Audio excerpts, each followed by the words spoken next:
ఇప్పుడు మీరు village level clinics పెడుతున్నారు, చాలా బ్యూటిఫుల్. ఇప్పుడు అక్కడ ఆమ్ ఆద్మీ పార్టీ వచ్చి మొహల్లా క్లినిక్స్ పెట్టారు, భారతదేశానికి ఆదర్శంగా నిలిచింది అక్కడ ఢిల్లీలో. అదేవిధంగా మీరు విలేజ్ క్లినిక్స్ పెడుతున్నారు, చాలా బాగుంది. ఈ ప్రశ్న ఖచ్చితంగా జవాబు చెప్పాలి. కేంద్రం మీ మీద డైరెక్ట్గా ఇక్కడ వార్ చేస్తూ ఉంది.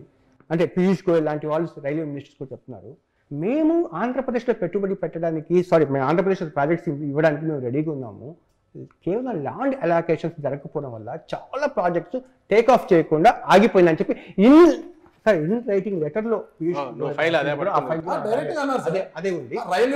నా ప్రశ్న ఏంటంటే సార్, విశాఖపట్నం రైల్వే జోన్ అనేది దీనివల్ల ఏమి ఒదుగుతుందో నాకు తెలియదు, కానీ ఆంధ్రప్రదేశ్లో 2014లో ఇదే సార్ సెంటిమెంట్ మారింది. ఒకటి రైల్వే జోన్, ఒకటి రెండోది స్పెషల్ స్టాటస్ ఒకటి. దానివల్ల ఏం ఒదుగుతుందో పక్కన పెట్టాం, కానీ జనాలకు ఏంటంటే రైల్వే జోన్ రాలేదు, స్పెషల్ స్టాటస్ రాలేదని చెప్పి. ఆ రైల్వే జోన్ సంబంధించి ఇస్తానికి ముందుకు వచ్చినా కూడా 50 ఎకరాలు మాకు ల్యాండ్ ఇవ్వడానికి ఆంధ్రప్రదేశ్ వాళ్ళు చాలా మీనమేషాలు లెక్కేశారు అనేది తప్పు కదా. తప్పు అనేది మేము ఆ తర్వాత మీకు డినైల్ ఇచ్చాము, ల్యాండ్ అలొకేట్ చేసి అయింది. వాళ్ళు ఇచ్చింది టీడీపీ గవర్నమెంట్ లో ఇచ్చింది, లిటిగేషన్ ఏదంటే మార్చి వేరే ఇచ్చారు, జనవరిలోనే హ్యాండ్ ఓవర్ చేశారు, అదే అయిపోయింది. ఫస్ట్ దానికంటే అలొకేషన్ ఓన్లీ డాక్యుమెంట్ నే ఉంది సార్. అవును, అలొకేషన్ చేసి వాళ్ళకి హ్యాండ్ ఓవర్ చేశారు. హ్యాండ్ ఓవర్ చేసింది పంపించడానికి వాళ్ళు ఈ లెటర్ ఒకటి. అరే ఆయన చేసేది ఫస్ట్ బండ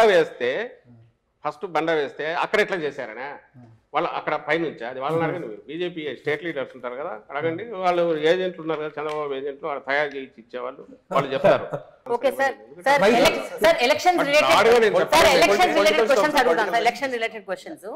ఇప్పుడు ఎవరికి టికెట్లు ఇవ్వాలి, ఎవరిని ఇన్ఛార్జ్ చేయాలి, ఎవరిని ఎక్కడ పెట్టాలి, ఎవరిని ఎక్కడి నుంచి కదిలించాలి, ఎవరిని ట్రాన్స్ఫర్ చేయాలి, ఈ డెసిషన్స్ మీరున్నారా సార్? మీరు తీసుకుంటున్నారా?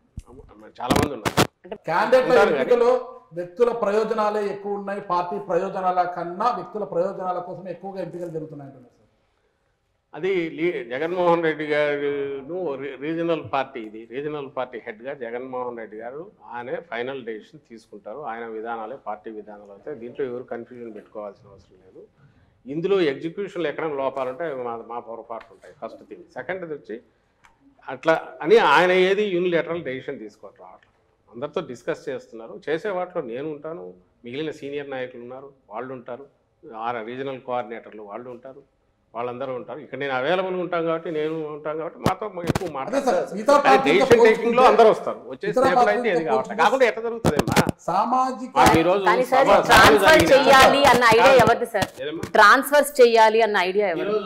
గంటా శ్రీనివాసరావు ఆయన చీపురుపల్లి ఇవ్వమంటున్నా అంట చంద్రబాబు నాయుడు. లాస్ట్ టైం అక్కడ నుంచి ఇక్కడ అంతే, ఇక్కడ చెల్లని రూపాయలు అక్కడ చెల్లిస్తాము అని తీసుకున్న నిర్ణయం ఎవరిది అంటారు సార్? కాదు, ఇప్పుడు ఇక్కడ చెల్లని అక్కడ చెల్లిస్తామని ఎట్లా చేశారని క్వశ్చన్ చేసింది ఎవరి దగ్గర నుంచి ఫస్ట్ వచ్చింది? మీరు ఎవరి దగ్గర నుంచి విని అడుగుతున్నారనేది మీకు తెలుసు, నాకు తెలుసు. ఇక్కడ పనికిరాని చెత్త అక్కడ ఎట్లా పనికి వస్తుంది అని చంద్రబాబు నాయుడు ఆయన కొడుకు ఇంకోరు అన్నప్పుడు వాళ్ళకు వేసింది క్వశ్చన్. లాస్ట్ టైం మీరు అక్కడ నుంచి ఆమెను పాయకరావుపేట నుంచి అక్కడికి తెచ్చినప్పుడు, లేక అక్కడ నుంచి జవహర్ అనే ఆయన ఇక్కడికి తెచ్చినప్పుడు, లేదా ఇప్పుడు మార్పులు జరిగినా ఇప్పుడు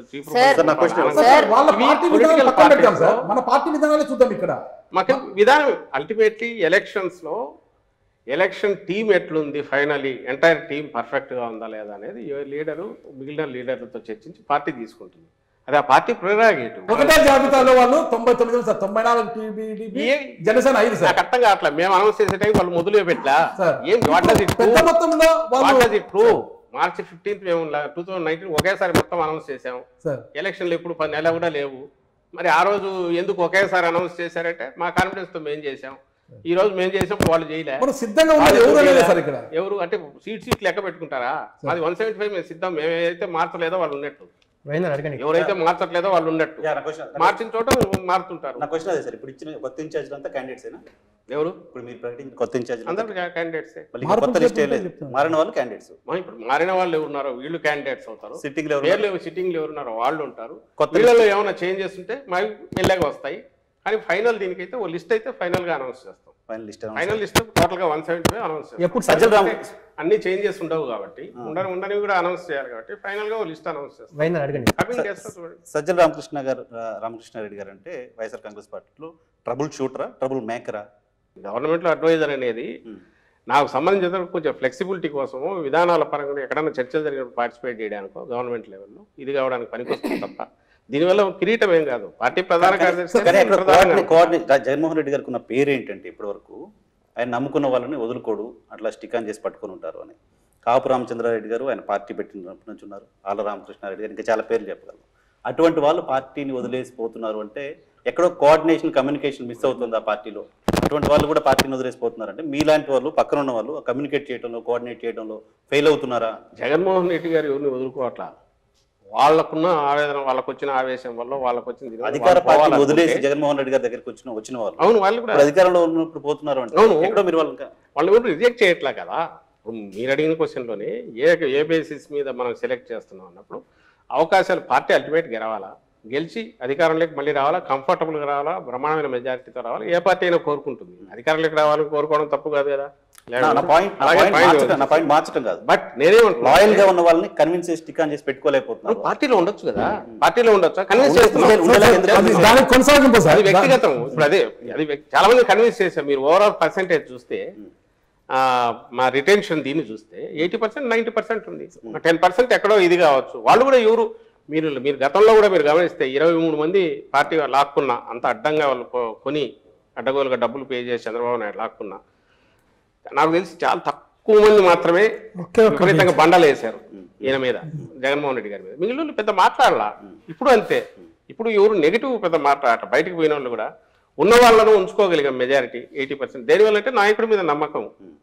ఇక్కడ వచ్చిన డౌట్ అండి, దీంట్లో అభ్యర్థుల పరంగా అంటే సాధారణంగా ఎవరైనా సరే ప్రతిపక్షంలో ఉన్నప్పుడు ప్రయోగాలు చేస్తారు, మీరు అధికారంలోకి వచ్చిన తర్వాత ఇప్పుడు ప్రయోగాలు చేస్తున్నారు. బీసీలకి ఓసీ సీట్లు ఇవ్వటము, ఇప్పుడు ఏదైతే జగన్మోహన్ రెడ్డి గారు చేస్తున్నారో, మీరు అధికారంలోకి వచ్చిన డే 1 నుంచి లేదా అంతకుముందు నుంచి అనౌన్స్ చేసిన దగ్గర నుంచి కంటిన్యూటీ ఉంది. ఏది ఐసోలేటెడ్గా రాలా. బీసీ డిక్లరేషన్ అని చేసినా, ఆ రోజు సీట్లు పెంచాలని చూసినా, ఆ తర్వాత అధికారంలోకి వచ్చిన రోజు నుంచి స్టెప్స్ వేసుకుంటూ పోయింది చూసినా, చట్టం చేసి నామినేటెడ్ పోస్టులో వీళ్ళకు 50% ఇవ్వాలని మహిళలను మర్చిపోయారు, మహిళలను పెట్టాలన్నా. ఇవన్నీ ఆయన ఏమనుకున్నారంటే నెక్స్ట్ 10 yearsకు this should become the rule of the land, అక్కడ అయిపోవాలి. ఏ పార్టీ అయినా they should be forced to implement all these అనే దాంతోనే పోతున్నారు. రెండో పాయింట్, వీటన్నిటి కల్మినేషన్ లేదా దాన్ని ఏమంటాం కొసరలాగా వచ్చేది ఏదైనా ఉంటే విజయం. ఎలక్షన్ల విజయం టార్గెట్గా అయితే ఆయన పనిచేయట్లా, డే 1 నుంచి పనిచేయట్లా. నేను చేసిన పనులు ఖచ్చితంగా జనం బ్లెస్సింగ్స్ ఇచ్చేట్టు చేస్తాయనే విశ్వాసం. ఎన్నికల ఓరియంటేషన్ అయితే ఇట్లా ఇవన్నీ ఎందుకు చేస్తాడు? ఆ రోజు నుంచి అవి చేసుకుంటూ పోయి ఇప్పుడు అందుకే మీకు తను సభల్లో మాట్లాడినా ఎక్కడ అడిగినా నేను చేసిన మంచి మీకు మంచి నేను చేసిన పనుల వల్ల మీకు మంచి జరిగి ఉంటుందని మీరు అనుకుంటేనే మీరు నాకు ఓటు వేయండి అంటున్నాడు. ఇది దీని అవుట్కమ్మే తప్ప ఇది ఓరియంటేషన్ టార్గెట్గా ఆయన పనులు చేస్తున్నాడు. ఇవి ఓరియంటేషన్గా టార్గెట్గా పనులు చేస్తూ వస్తే అవి డిఫరెంట్గా ఉండేవి, మోర్ పొలిటికల్గా ఉండేవి. దా రకంగానే మీరు చూడాలి ఎక్స్పెరిమెంట్.